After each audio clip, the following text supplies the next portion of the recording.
사망의 음침한 골짜기를 지날 때라는 제목으로 말씀을 나누겠습니다. 우리들은 매일 사망의 음침한 골짜기를 지나고 있습니다.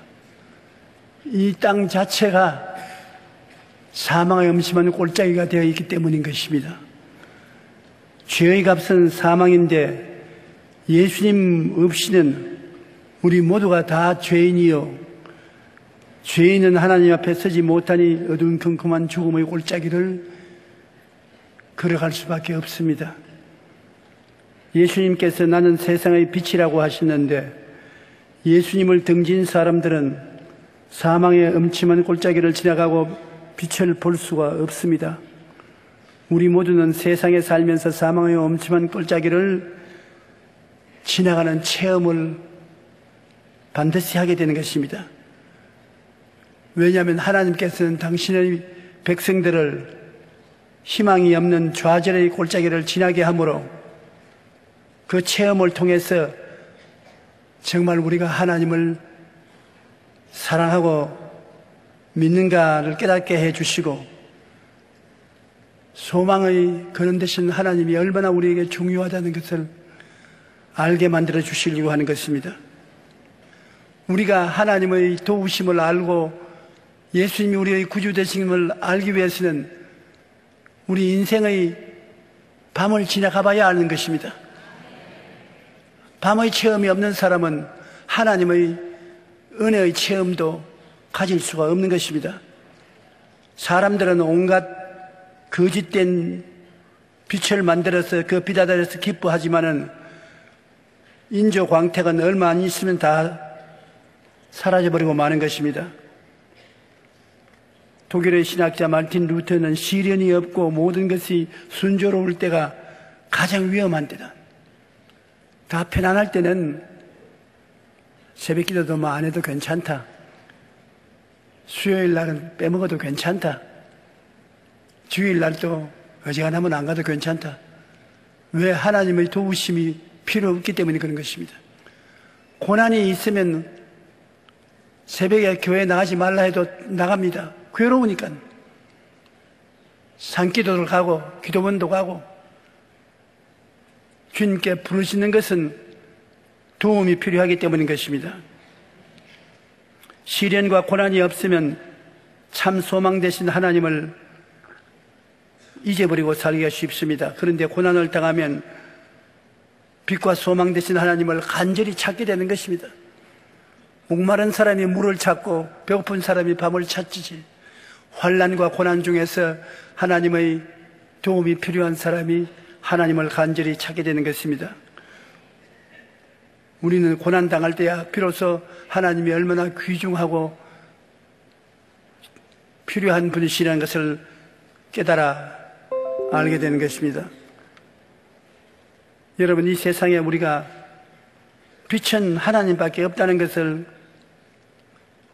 깨달을 때가 있습니다.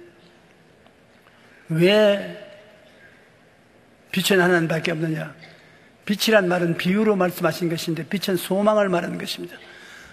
진실한 소망은 하나님밖에 없는 것은 이 세상에 절망이 꽉 들어찬 곳에 절망을 완전히 정복한 분은 하나님밖에 없기 때문인 것입니다. 예수님 안에서 하나님은 모든 절망을 정복해버리시고 우리에게 어디를 가다 예수 이름 안에서 소망을 얻게 만들어 주신 것입니다. 예수를 찾으면 소망이 어디든지 있어요. 죄인은 의인이 될 소망이 있고 허물을 진 사람은 거룩하게 될 소망이 있고 병든 사람은 고침받을 소망이 있고 좌절과 절망에 처하고 가난한 사람은 소망과 축복을 받을 꿈이 있고 죽어서 이 세상을 떠나는 사람은 영원 생명을 얻을 수 있는 소망이 있는 것입니다. 소망이 빛이 되시는 것입니다. 그러므로 하나님은 이 어두운 세상에 예수님을 보내서 우리에게 밝은 빛을 얻게 만들어 주신 것입니다. 요한복음 1장 4절로 5절 9절로 12절에 보면 그 안에 생명이 있었으니 이 생명은 사람들의 빛이라. 빛이 어두움에 비추임에 어두움이 깨닫지 못하더라. 참빛 곧 세상에 와서 각 사람에게 비추는 빛이 있었나니 그 빛이 누구냐? 예수님인 것입니다. 영접하는 자, 곧 그 이름을 부르는 믿는 자들에게는 하나님의 자녀가 되는 권세를 주셨습니다. 우리는 예수 그리스도를 모시고 가면 어느 곳에나 빛이 있어 어두움이 사라지는 것입니다. 죄악의 어두움이 사라지고, 허물의 어두움이 사라지고, 질병의 어두움이 사라지고, 저주의 어두움이 사라지고, 죽음의 어두움이 사라져서 어두움을 찾아가도 예수님과 모시고 함께 가면 어두움이 없습니다. 예수님께서는 철저히 어두움을 박멸하신 것입니다. 요한복음 9장 5절에 내가 세상에 있는 동안에는 세상의 빛이라. 오늘 예수님이 이 자리에 계시면 여러분 빛을 우리가 마음에 모시고 있는 것입니다. 여러분은 희망이 있습니다. 빛이 있기 때문인 것입니다. 요한복음 12장 46절에 보면 나는 빛으로 세상에 왔다. 어두움을 제하는 것이 빛이므로 예수님은 어두움을 제하는 빛으로 이 세상에 오셨습니다. 여러분 가슴 속에 들어오신 예수님은 여러분의 삶 속에 어두움을 제하고 희망의 빛을 주기 위해서 오신 것입니다. 물은 나를 믿는 자로 어두움에 거하지 않게 하려면이다. 예수님 안에 거하는 자는 어두움이 없습니다. 주 앞에는 기쁨이 충만하고 주 오른편에는 기쁨이 넘치는 것처럼 예수님 안에는 어두움이 사라지고 어느 곳에 가나 빛이 충만한 것입니다. 빛은 소망을 말하는 것입니다. 여러분, 소망이 없는 사람이 예수를 구주로 모시면 하나님이 소망을 주시는 것입니다. 예수 그리스도 이름으로 하나님께 기도하고 나가면 하나님은 소망으로 응답해 주시는 것입니다. 예레미야 애가 3장 33절은 주께서 인생으로 고생하게 하시며 근심하게 하시면 본심이 아니라고 말씀하십니다. 그러나 하나님이 왜 고난을 인생에게 허락하시느냐? 고난은 하나님께서 우리를 사랑하시기 때문에 허락하시는데, 고난의 골짜기를 지날 때 우리가 하나님을 더욱 강하게 믿을 수 있도록 성장하기 때문인 것입니다. 고난을 당하면 하나님을 원망하고 왜 예수자를 믿으려고 하는데 고난당하게 하느냐고 하지만은 하나님은 여러분에게 신앙의 근육이 생기게 하기 위해서 고난을 통하게 하는 것입니다. 고난이 통하면 믿음이 강해져요. 기도가 강해지고 믿음이 강해지고 능력 있게 세상을 이겨나갈 수가 있는 것입니다.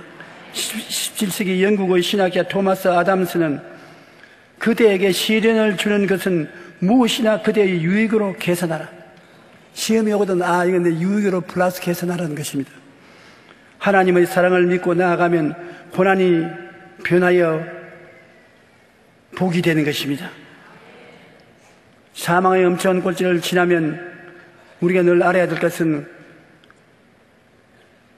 두려움을 극복해야 되는 것입니다. 사망의 엄청난 골짜기에는 마귀가 두려움을 냇물같이 흐르게 하는 것입니다. 두려움이 우리 주위에 냇물같이 흐르고 강물같이 흐르는 곳에 우리가 두려움을 극복하기 위해서는 두려움을 바라보아서는 안 됩니다. 예수님을 바라봐야 되는 것입니다. 성경에는 365번 두려워 말라고 하셨습니다.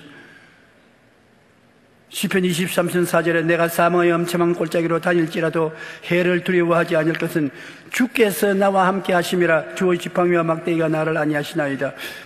두려움을 이기기 위해서는 우리가 예수님을 고의적으로 바라봐야 되는 것입니다. 두려움과 싸워서는 안 됩니다. 싸우면 더 두려워지고 두려움이 더 자신을 나타내는 것입니다. 우린 예수님을 바라보면 예수님이 나를 점령하시고 예수님이 나를 통하여 두려움을 정복해버리는 것입니다. 예수님을 어떻게 바라보는 것입니까? 십자가에 못 박으신 예수님이 날 위해서 몸치고 피를 흘려서 죽기까지 나를 사랑해 주신다는 것입니다. 하나님은 여러분을 당신의 생명처럼 사랑하시는 것입니다. 그러므로 사망의 엄침한 골짜기에 들어가서 시련이 다가오거든 다른 것 보지 말고 예수님을 바라보십시오. 십자가를 치라보고 눈을 감고 마음속에 예수님을 바라보시고 예수님이 여러분을 둘러 진치고 있고 품어주심을 바라보고 예수님의 능력을 믿으십시오. 예수님의 사랑을 믿으십시오. 그리고 예수님은 여러분을 사랑한다고 입으로 말씀하십시오. 한번 따라 말씀하십시오. 예수님은 나를 자기의 생명처럼 사랑하신다. 하늘과 땅의 모든 권세를 가지시고 나와 같이 계신다. 그렇게 자꾸 말씀하십시오. 그러면 예수님의 능력 속에 들어가 있으므로 사망의 한 길로 왔다가 7길로 도망치고 마는 것입니다. 시편 27편 1절에 보면 야훼는 나의 빛이요 나의 구원이시니 내가 누구를 두려워하리요. 야훼는 내 생명의 능력이시니 내가 누구를 무서워하리요. 예수님이 나의 빛이라는 것은 예수님이 나의 소망이라는 것입니다. 그러므로 예수님이 내 소망이 되고 내 구원이 돼 있으니 두려워할 필요가 없지 않습니까? 요한일서 4장 18절에 사랑 안에 두려움이 없고 온전한 사랑의 두려움을 내어 쫓나니 두려움에는 형벌이 있습니다. 사랑 안에는 믿음이 있기 때문에 두려움이 없습니다. 그리고 온전한 사랑이 두려움을 내어 쫓아버리고 마는 것입니다. 두려움에는 형벌이 있다. 두려움이 있으면 형벌이 있다는 것은 고통이 다가온다는 것입니다. 형벌은 때리는 거 아닙니까? 채찍으로 때리고 고통당하는 것이 형벌인데 두려움에는 형벌이 있습니다. 마귀가 마음속에 두려움을 넣어주고 난 다음에 그 두려움에 따른 벌을 내리는 것입니다. 우리에게 가장 평범하게 보이면서 가장 위험한 병균은 두려움인 것입니다. 여러분, 두려움이 들어오면 그것을 보통으로 생각하지 마십시오. 마귀가 여러분을 공격할 준비를 한다는 것을 깨달아 알아서 주님 앞에 나가야 되는 것입니다. 예수님을 사랑하는 자는 죄악을 버리고 언제나 십자가 및 그리스도의 빛으로 나오지만은 마귀를 좋아하는 자는 어두움을 찾습니다. 요한복음 8장 12절에 예수께서 또 말씀하여 이르시되 나는 세상의 빛이니 나를 따르는 자는 어두움에 다니지 아니하고 생명의 빛을 얻으리라. 예수님은 이 세상에는 유일한 빛입니다. 예수님을 찾으면 생명을 얻게 되는 것입니다. 빛은 여러분에게 의로움을 주시고 거룩함을 주시고 심신의 건강을 주시고 축복을 주시고 영원한 소망을 주시는 것입니다. 이 빛을 따르면 어두움은 사라지는 것입니다. 그러므로 그리스도 안에 있으면 해를 두려워하지 않습니다. 두려움이 해를 가져오는데 두려움이 사라지니까 해를 받지 않지요. 마음에 두려움을 갖고 있으면 마귀가 두려움을 통해서 해를 받게 만들어주는 것입니다. 여러분, 성경에 두려움이 어떻게 우리를 파멸시킨다는 극적인 장면을 기록한 구약이 있습니다. 욥기입니다. 욥은 하나님의 복을 많이 받은 사람이고 하나님을 깊이 의지한 사람인데 한 가지 잘못된 것이 있습니다. 마음에 두려움이 있었습니다. 마음에 마귀가 갖다주는 두려움에 귀를 기울여서 두려움이 꽉 들어찼습니다. 그런데 하루에 그건 재산 다 잃어버렸습니다. 천재지변이 일어나서 재산 다 잃었는데 양이 7,000마리가 벼락을 맞아서 다 죽었습니다. 약대 3,000마리를 강도들에게 뺏겼었습니다. 소 500개리를 다 도적만 났었습니다. 그리고 아들이 7명이고 딸이 3명인데 맏아들 집에서 잔치배 불다가 집이 무너져서 다 압사당했었습니다. 그리고 자기는 갑자기 몸에 동양성 문둥병이 생겨서 옷을 입지 못하고 진물이 몸에서 질질 흐르고 잿더미 위에 앉아서 기와장으로 몸을 갈궜었습니다. 부인이 그 장면을 보고 그래도 하나님을 믿느냐 이 정신 빠진 영감아 죽어라 죽어 하고 떠나가 버리고 마는 것입니다. 사랑하는 친구 3사람이 멀리서 와서 위로하러 왔다가 비난만 하고 공격만 하고 갔었습니다. 이 사람보다 더 비참한 상황을 겪은 사람이 없습니다. 그런데 욥은 왜 자기가 그렇게 되느냐? 욥기 3장 25절에 한번 따라 말씀해 주십시오. 내가 두려워하는 그것이 내게 임하고 내가 무서워하는 그것이 내 몸에 미쳤구나. 여러분, 마귀는 언제든지 와서 도적질하고 죽이고 멸망시키는데, 마귀가 우리들을 파멸하기 위해서는 꼭 두려움을 먼저 넣어주고 들어오는 것입니다. 두려움이 우리 속에 들어오는 길인 것입니다. 여러분, 두려움이 여러분에게 문을 열고 들어오면 여러분 피할 수가 없습니다. 성경 말씀이 뭐라고 말합니까? 지킬 만한 것보다 내 마음을 지켜라. 생명이 그런 이에서 나온다고 했거든요. 마음에 두려움이 들어오는 것을 막아야 되는 것입니다. 마음을 어떻게 지킵니까? 십자가를 통해서 지키는 것입니다. 예수님이 보혈을 마음에 모시고 있으면 보혈은 죄도 쫓아버리죠. 병도 쫓아버리죠. 저주도 쫓아버리고 사망도 쫓아버리는 것입니다. 예수의 보혈에는 영혼이 잘 되고 범사에 잘 되고 강건한 하나님의 약속이 들어있는 것입니다. 여러분의 생각을 지켜야 돼요. 두려움에서 십자가 보혈로 대결을 하고 있으면 지켜지는 것입니다. 또 마음에 꿈을 놓으면 안 됩니다. 꿈이 없으면 망합니다. 꿈이 바로 두려움이 들어와서 꿈을 빼앗아가면 안 되는 것입니다. 언제나 나의 생활에 꿈을 가지고 있어야 되는 것입니다. 하나님의 축복과 은총으로 나아지는 꿈을 가지고 있어야 되는 것입니다. 그리고 여러분 마음에 믿음의 빗장을 꽉 가지고 있어야 되는 것입니다. 무슨 믿음의 빗장이냐? 하나님은 전지전능무수부지하시고 이 하나님이 나를 자기의 목숨처럼 사랑하고 계신다. 그걸 믿어야 되는 것입니다. 믿음으로 두려움의 빗장을 열고 못 들어오게 하는 것입니다. 그 다음에 입술로 시인하는 시인을 통해서 두려움이 못 들어오게 하는 것입니다. 나는 건강하다. 나는 축복받았다. 나는 하나님과 같이 계신다. 나는 승리한다. 나는 두려워하지 않는다. 우리가 주님과 같이 계심으로 두려움에서 이길 수 있는 것은 성경에 하나님이 여러분을 두려움에서 건지겠다는 약속이 많습니다. 이사야 41장 10절 우리 다 같이 한번 읽어보십시다. 두려워하지 말라. 내가 너와 함께 함이라. 놀라지 말라. 나는 내 하나님이 됨이라. 내가 너를 굳세게 하리라. 참으로 너를 도와주리라. 참으로 나의 의로운 오른손으로 너를 붙들리라. 보통 말씀이 아니지 않습니까?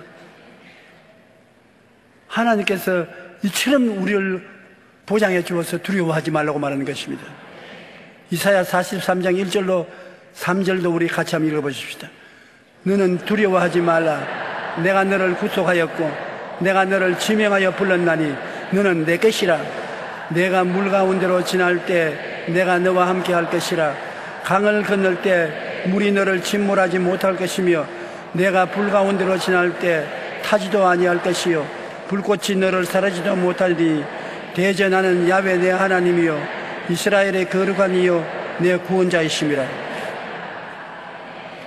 하나님이 이처럼 두려워하지 말라는 것은 두려움은 마귀의 사자이고 우리를 파멸케 하는 선구자라는 것을 알기 때문에 두려움을 경고한 것입니다. 그리고 하나님은 우리에게 그 무엇보다도 먼저 두려움을 막는 평안을 주겠다는 것입니다. 그러므로 여러분 마음속에 두려움을 보통 것으로 생각하지 마십시오. 두려움은 아주 나쁜 마귀의 사자인 것입니다. 누구에게나 고난의 밤이 찾아오지요. 두려움이 찾아오는 것입니다. 어둡고 캄캄한 고난의 밤에 우리는 어떻게 해야 되느냐? 그때일수록 원망이나 불평이나 탄식하지 말아야 되는 것입니다.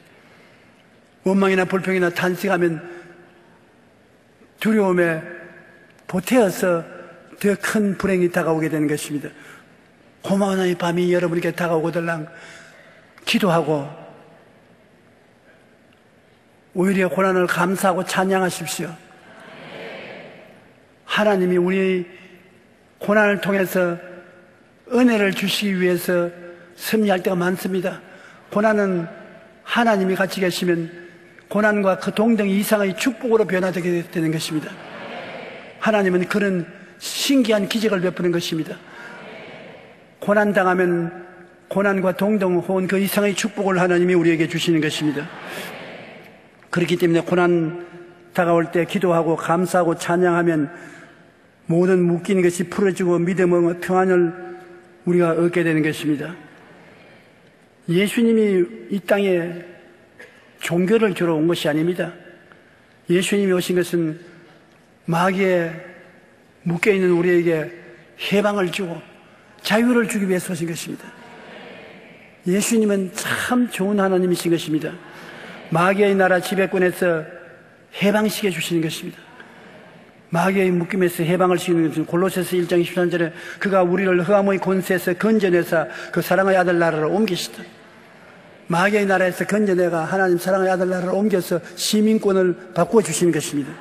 여러분은 오늘날 하늘나라 시민권을 가지고 있는 것입니다. 예수님을 주로 시인하는 사람은 마음속에 하늘나라의 시민권, 하늘나라의 파스포르트를 가지고 있는 것입니다. 그러고 난 다음에 마귀의 나라에 있을 때 우리가 억압당한 것을 다 해방시켜 주시는 것입니다. 마귀의 억압에서 자유를 얻는데 심신의 억압, 질병의 억압, 고통의 억압, 불안의 억압, 공포의 억압, 좌절의 억압, 절망의 억압, 미움의 억압, 원한의 억압, 온갖 병의 억압에서 자유를 허락해 주시는 것입니다. 갈라디아서 5장 1절에 그리스도께서 우리를 자유롭게 하려고 자유를 주셨으니 그러므로 굳건하게 서서 다시는 종의 멍에를 매지 마라. 여러분은 자유인이지 종을 멍에를 맨 종이 아닙니다. 예수님께서 여러분을 위해서 십자가를 달게 받으시고 여러분을 종의 멍에를 벗겨주신 것입니다. 주님께서는 여러분을 얼마나 사랑하는지 다시는 그 고통 당하지 마라. 다시는 죄의 노예 되지 마라. 세상 허물에 끌려다니지 마라. 다시는 병의 노예 되지 마라. 심신에 병들어서 고통당하지 마라. 다시는 저주받지 말라. 헐벗고 굶주리지 마라. 다시는 지옥에 내려가지 마라. 하나님은 여러분을 이처럼 사랑하시는 것입니다. 천당은 주님이 이미 예비해 놓았기 때문에 말로 형용할 수 없이 아름다운 천당이 예비되어 있습니다. 주님이 세상을 뜨실 때 뭐라고 했습니까? 내가 너를 위하여 처소를 예비하러 가느니 가서 처소를 예비하면 다시 와서 나 있는 곳에 너도 함께 있게 하리라. 주님은 2000년 동안 여러분의 처소를 예비해 놓았습니다. 그러므로 천국은 걱정할 것 없어요. 주님이 우리를 부르셔서 이 땅에 두신 것은 이 땅에서 천당을 이루라는 것입니다. 마음의 천국이 이루어지고 가정과 생활의 천국이 이루어지기 원하셔서 주님은 이 땅에서 천국을 이루라는 것입니다.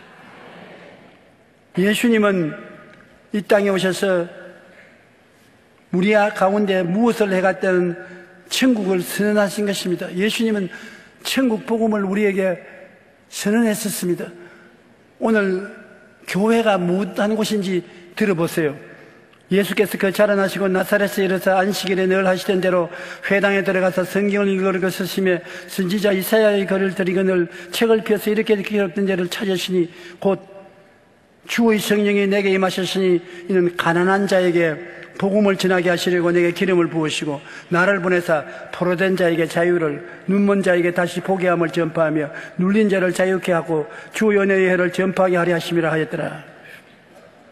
예수님이 하는 일이 이 일인 것입니다. 가난한 자에게는 복된 소식을 주고 그 다음에는 포로된 자에게는 자유를 주고 눈먼 자는 다시 보게 해주고 눌린 자는 해방시켜주고 주님의 은혜의 해를 전파하는 것이니까 주님은 가시는 것보다 자유와 해방을 주시는 주님이신 것입니다.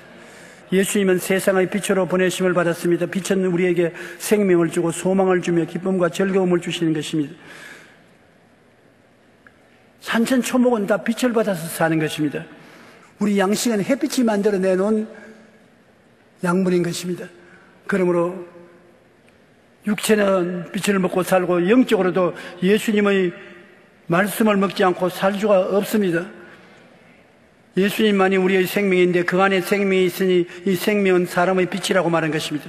그러므로 여러분, 우리는 빛이 얼마나 중요한 것을 알고 하늘에 있는 저 햇빛을 보고 감사하고 우리 마음속에 와 계신 영혼의 해인 예수님을 인하여 감사하고 햇빛을 많이 이용하십시오. 세상의 햇빛을 받아서 육체가 살고 영적인 햇빛을 받아서 우리 영혼이 살게 되는 것입니다.